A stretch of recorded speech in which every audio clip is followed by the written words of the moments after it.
Updates तुमच्याकडनं जाणूनच घेत राहणार आहोत। तुर्तास आपण जाऊयात आमचे प्रतिनिधी कृष्णा सोनार वाडकर यांच्याकडे। कृष्णा, आपण पाहतोय एकूणच या सगळ्या पार्श्वभूमीवर आता वेगवेगळ्या चर्चा सुरू होत आहेत। एकीकडे मुंबईतील साखळी बॉम्बस्फोटातील आरोपींना निर्दोष मुक्त करण्यात आलंय, दुसरीकडे या प्रकरणाचा तब्बल 17 वर्षांनी आज निकाल लागणार आहे। काय अपडेट्स आहेत?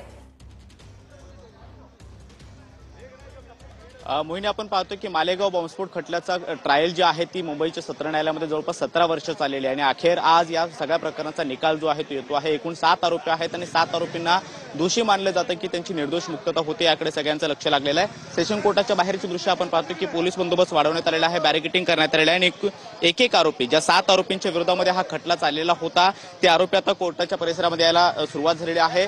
आरोपी समीर कुलकर्णी असतील ते सुद्धा पोहोचलेले आहेत, त्याचबरोबर मेजर उपाध्याय हे देखील या ठिकाणी दाखल झालेले आहेत आणि साध्वी प्रज्ञा सिंग यांची सुद्धा थोड्या वेळात त्या सुद्धा येतील आणि त्यानंतर कोर्टाच्या समक्ष हे 7ही आरोपी उभे राहतील आणि त्यानंतर कोर्ट 11 वाजल्यानंतर निकालाचं वाचन करायला सुरुवात करेल। सगळ्यात महत्त्वाचं, या 7 आरोपींना आज दोषी मानलं जातं की त्यांची निर्दोष मुक्तता केली जाते, हे पाहणं महत्त्वाचं असणार आहे। कारण मागच्या 17 वर्षाच्या या सगळ्या कालखंडामध्ये सुरुवातीला एटीएसनं जो काही तपास केलेला होता, त्या एटीएसच्या तपासामध्ये बरेचसे कंगोरे होते असं एनआयनं सांगितलेलं होतं आणि एनआयनं जो काही तपास केलेला होता तो एटीएस पेक्षा अगदी विभिन्न होता। वेगळे पुरावे होते, आरोपींच्या वेगवेगळ्या आरोपींचा प्रत्येकाचा रोल जो आहे तो वेगवेगळा इस्टॅब्लिश झालेला होता आणि त्यानुसार हा खटला जो आहे तो मुंबईच्या सत्र न्यायालयामध्ये चालवण्यात आलेला होता।